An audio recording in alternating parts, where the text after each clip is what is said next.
Hello, friends. This is Confessions with Amy, and I'm glad you're visiting my channel.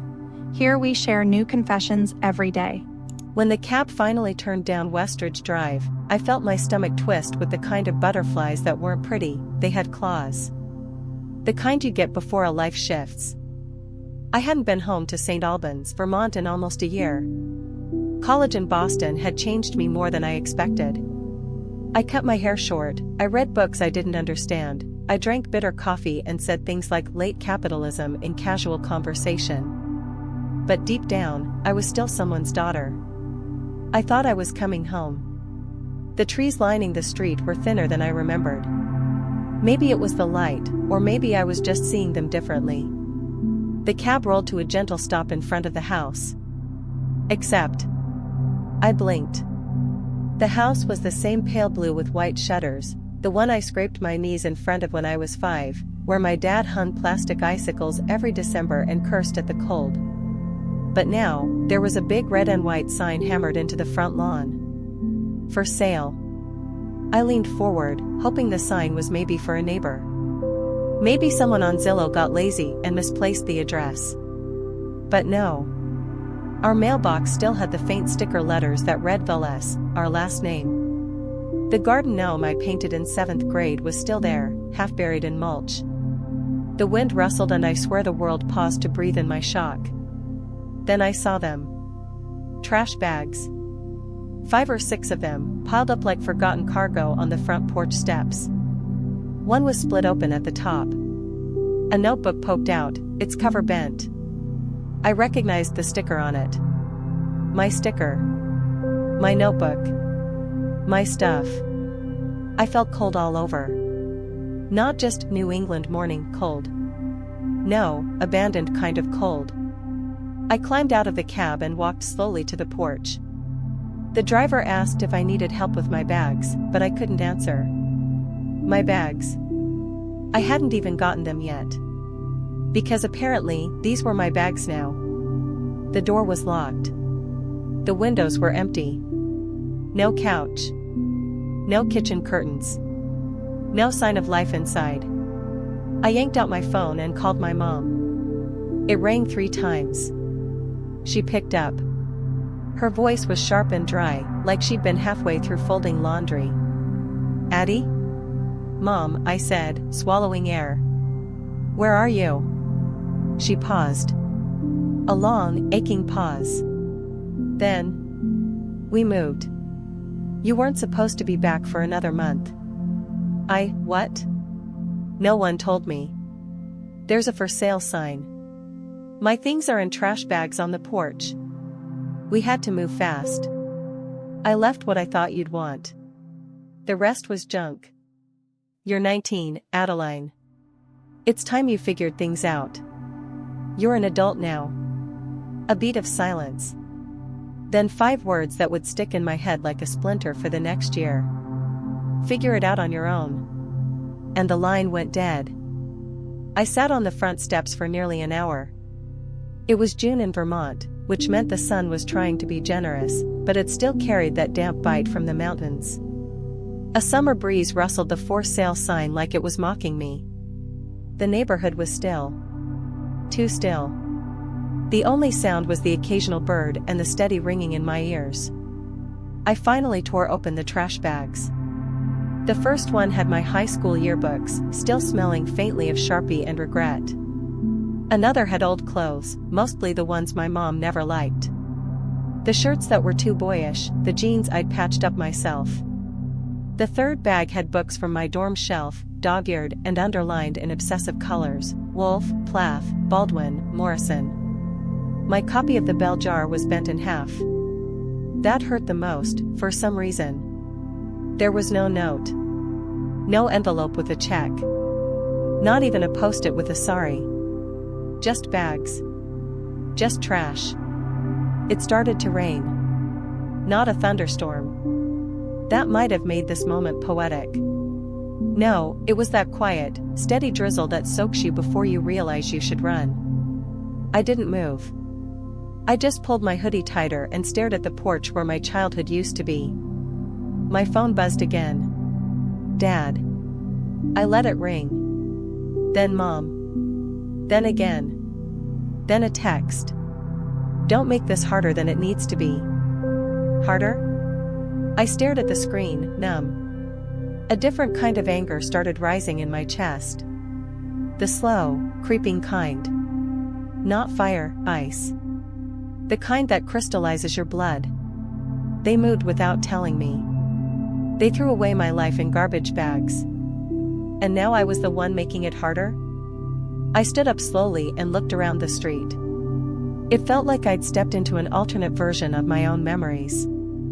This was the town where I learned to drive, had my first kiss, broke my arm falling out of a tree. Now it was just a quiet little war zone. Minefields disguised as sidewalks. I called Harper. My best friend since 5th grade. She picked up on the second ring, like she knew something was wrong. Addie? My voice cracked. Can I crash at your place? She didn't even hesitate. You know the door's open. What happened? I opened my mouth, but nothing came out. My throat closed up. I'll tell you when I get there, I managed. It's bad. She paused. Then, I'll come get you. No, I said. I need the walk. It took me 45 minutes to drag my things through town in 2 reusable grocery bags and a busted duffel. I passed Mrs. Langston's bakery and saw the sign in the window, now hiring summer help, and wondered if that meant anything. But I couldn't think that far ahead yet. I just kept walking. Somewhere between Main Street and Harper's front porch, I made a quiet, fierce decision. I was done. Done trying to be someone worth keeping. Done pretending this was just a misunderstanding. Done being their daughter. I was 19. Homeless. Heartbroken. And suddenly, completely free. Harper lived in a yellow duplex near the edge of town, the kind of place that always smelled like cinnamon and dog fur. Her mom greeted me with a warm hug and eyes that didn't ask questions. She just said, "We made up the guest room," and handed me a glass of water like she knew I was trying not to fall apart. I didn't cry the first night. That surprised me. I stared at the ceiling for hours, shoes still on, backpack clutched to my chest like a flotation device. My body buzzed with adrenaline, but my brain had shut down. Grief doesn't always scream. Sometimes, it just sits beside you. Breathing. The next morning, Harper made pancakes and coffee and asked nothing. We watched reruns of Friends, even though neither of us liked it anymore, and laughed like we were 16 again, before everything turned sharp. By noon, I had 3 voicemails from Mom. One sounded almost concerned. "Adeline, please don't be dramatic. We just thought it was time." Another sounded irritated. "You have no idea what we've sacrificed for you." And the third one? "You're embarrassing yourself." I played them for Harper. She didn't say anything. Just reached over and deleted all 3. I finally cried then. Not loud, not messy. Just quiet tears that slid down without asking. That week was a blur. I borrowed clothes from Harper's closet and pretended I didn't hate how small I felt in someone else's space. I looked for jobs, made a spreadsheet, filled out online applications with a numb sort of optimism. Mrs. Langston at the bakery hired me after a 10-minute interview. "You're young. You'll bounce back," she said, handing me an apron. I smiled. I did not bounce. One night, Harper and I sat on the roof, sharing a bag of kettle corn and talking about nothing in particular. "You know," she said slowly, "this might be the best thing that ever happened to you." I stared at her like she'd grown a second head. "I'm homeless, Harp. Temporarily. And you're finally not stuck in their gravity. You could go anywhere now." I didn't respond. But that sentence echoed in me for hours after she went to bed. You could go anywhere now. I'd spent so long trying to win their approval. Chasing some invisible gold star labeled good daughter. But now there were no stars. No map. Just me. And that, terrifyingly, might be enough. By the second week at Harper's, I stopped waking up hoping it was all a bad dream. It wasn't. The bags with my things were still under her bed. My laptop had a cracked hinge now from the rain that night. And I'd memorized every creak in the floorboards of her hallway, not from comfort, but from knowing I didn't belong. That's when I knew I couldn't stay. Harper would have let me stay forever, I think. But I saw it in the way her mom started pausing before knocking, or how Harper would hesitate before inviting other people over. I wasn't a guest anymore. I was an emergency that never ended. So I found a room. It was the top floor of an old Victorian 2 blocks from the bakery, rented out by a retired nurse named Elise who smoked clove cigarettes and painted foxes. The room had slanted ceilings, a broken radiator, and one small window that faced a brick wall. But it was mine. I paid rent in 2-week chunks, mostly in tips from the cafe. I'd never lived alone before. It was terrifying. And also, exhilarating. For the first time in my life, no one was watching. No one to ask where I was going. No one to judge the people I texted. No one to measure my worth in phone calls or GPA or church attendance. Freedom wasn't glamorous. It was noodles at midnight and doing laundry at gas stations. It was bruised bananas and shoes with worn soles. But it was real. It was mine. I kept working. The bakery job paid scraps, but I picked up shifts like oxygen. Early mornings, late closings, weekend events. I learned how to frost cupcakes blindfolded and make small talk with people who called me sweetheart or girl like I wasn't rebuilding myself from dust. I also started freelancing. Writing tiny blog pieces for $20 a pop. I reviewed local art shows, indie coffee spots, anything I could pitch. Harper helped edit my first few. Then I stopped needing help. People started paying attention. Not a lot. But enough. One day, I got an email from a lifestyle site in Burlington. They liked my writing. Wanted to talk opportunities. I stared at the email for 20 minutes before answering. But through all of that, every late shift, every freelance draft, every time I opened my fridge to nothing but mustard, they kept calling. Mom. Dad. Even my brother eventually. Blocked numbers. Voicemails. Emails with subject lines like "Can we talk?" or "We didn't mean to hurt you." But every message said the same thing underneath. Come back. Be small again. Let us explain why we were right. And every day, it became easier to ignore them. The thing they never realized was this. When they left me behind, they didn't just burn a bridge. They gave me the matches. And I learned how to build something better with the ashes. Winter came fast in Vermont. By late October, my window would freeze shut in the middle of the night, and I'd wake up in a room that felt more like a walk-in freezer than a bedroom. I layered sweaters and socks and heated tea on the stovetop just to warm my hands. But I was okay. More than okay, sometimes. The blog work had turned into a part-time job. I wrote under a pseudonym A.V. Reyes, because the name Adeline Villas still made my stomach twist. A small magazine picked up one of my essays. Then a podcast invited me to talk about it. I bought real groceries that week. Vegetables, even. One night, I was walking home from a shift at the bakery, my breath curling like smoke, earbuds in, listening to a voice memo I'd recorded with story ideas. And I realized something strange. I hadn't thought about them in 3 days. No pang. No silent scream behind my ribs. No habit of checking my phone expecting guilt. 3 days of peace. It hit me like a wave. I stopped right there in the middle of the sidewalk. Under a flickering street lamp. Alone. Freezing. And I smiled. Not because I had money. Not because I had made it. But because for the first time since the day they left me on that porch, they didn't own a piece of my heart anymore. They still tried. Thanksgiving came, and I got a group email titled Family Update. It had photos of a new house. Warm kitchen. Golden retriever. A treehouse for my little brother. I wasn't in a single photo. No, we miss you. No, we're sorry. Just an update. Like I was a distant cousin who'd opted out of the newsletter. I stared at it for 10 seconds, then archived the whole thread. Then I baked a pie and brought it to Harper's place. Her mom hugged me like I belonged.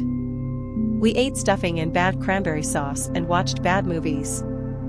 I didn't cry once.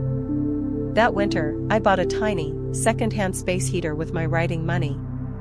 I named it Dwayne because it was loud and warm and kind of saved my life. I hosted my own little Christmas. Just me, a thrift store tree, and a Spotify playlist called Indie Winter Vibes. And when midnight came, and the world was quiet enough to hear the snow, I sat on the floor with hot cider in my hands and whispered something I never thought I'd say. I forgive you. But you don't get me back. It happened in March. The snow was starting to melt, and the sidewalks were finally visible again. I was wearing real boots this year, not the busted ones from last winter. That felt like a win. Everything was starting to bloom, early daffodils in cracked city planters, tiny green shoots behind Elise's porch railing. And then someone knocked on my door. No one ever knocked on my door. I barely even got mail. I hesitated. It was a Thursday.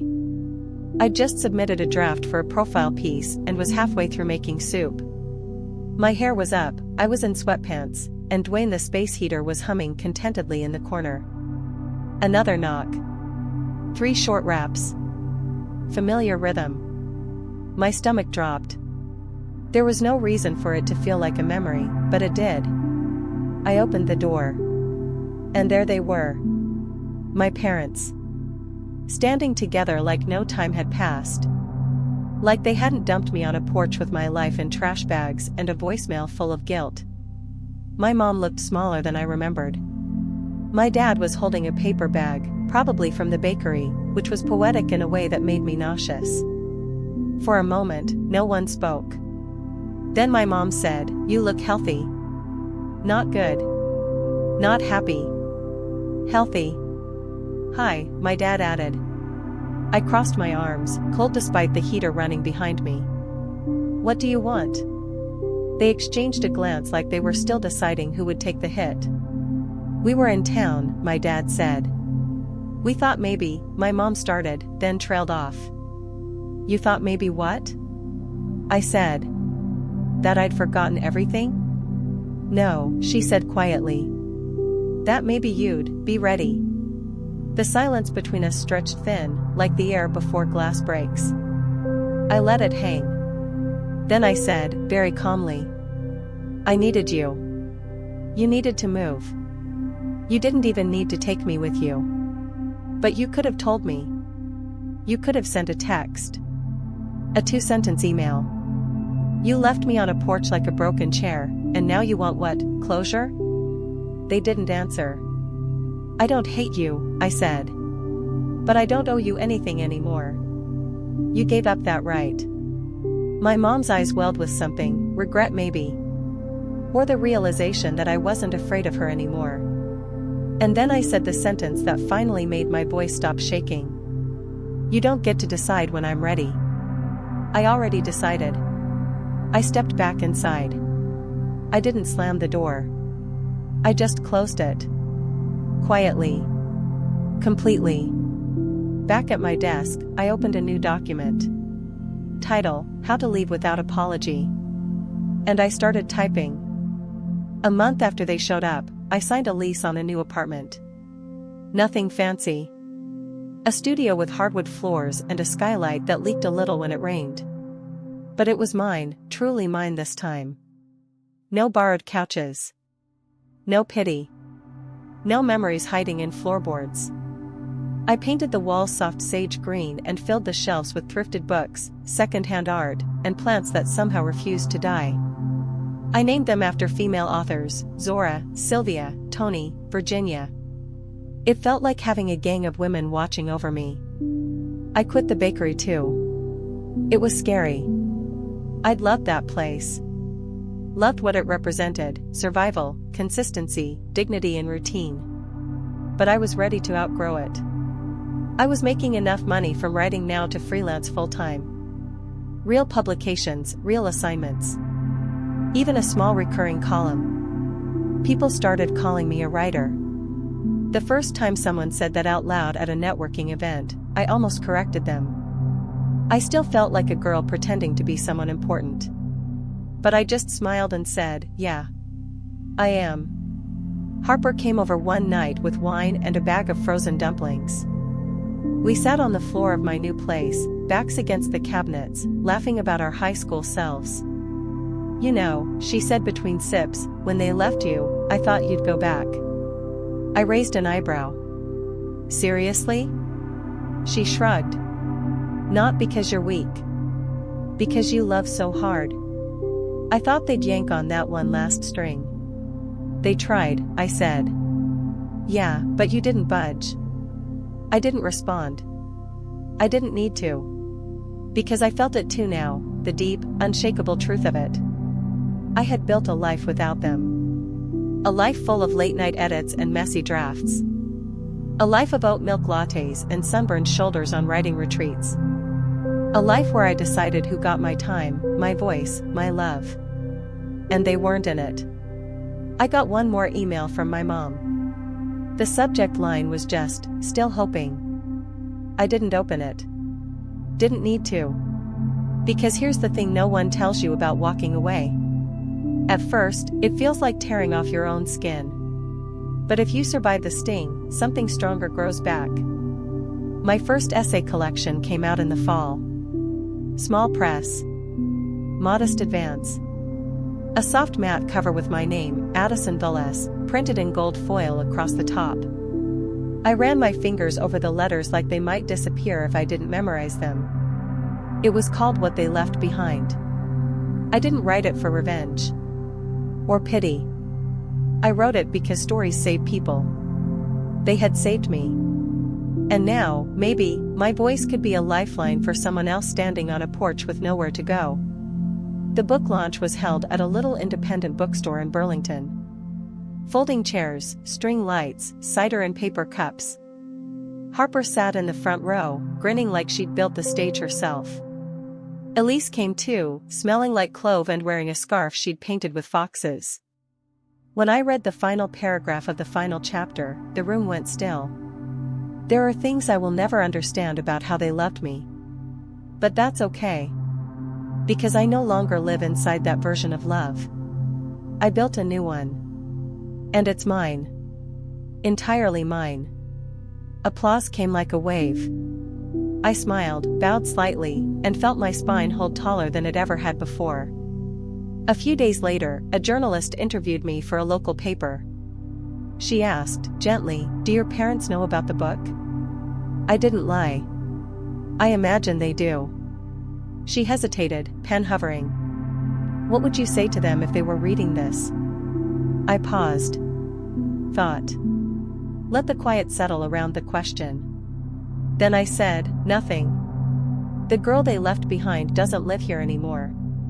She wrote it down slowly, looking up at me as if to confirm. I nodded. That was the truth. Sometimes I still walk past the old house. It's been repainted, a cheerful blue now. New owners, new life. There's a swing on the front porch. Wind chimes in the tree where I once fell and broke my arm. I don't feel pain when I see it anymore. Just distance. Like looking at a picture of someone I used to know. Because I'm not the same girl who stood there that day, soaked in rain and disbelief. I'm the woman who walked away. The one who stayed gone. The one who built herself from trash bags and silence. And I like her. I really do.